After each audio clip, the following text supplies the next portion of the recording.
Good evening.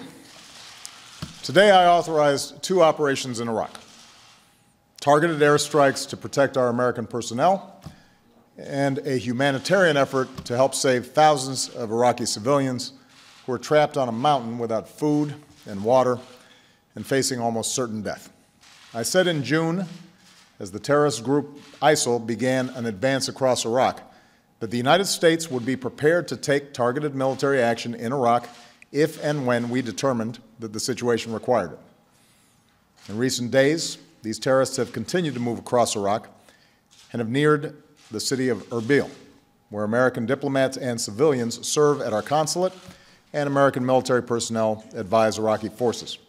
At the request of the Iraqi government, we've begun operations to help save Iraqi civilians stranded on the mountain.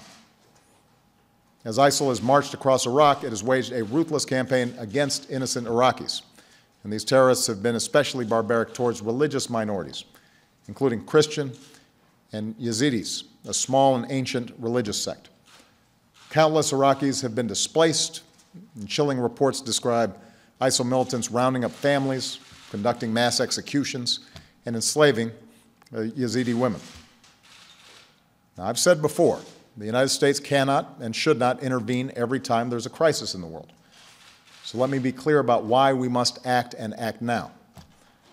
When we face a situation like we do on that mountain, with innocent people facing the prospect of violence on a horrific scale, when we have a mandate to help, in this case a request from the Iraqi government, and when we have the unique capabilities to help avert a massacre, then I believe the United States of America cannot turn a blind eye.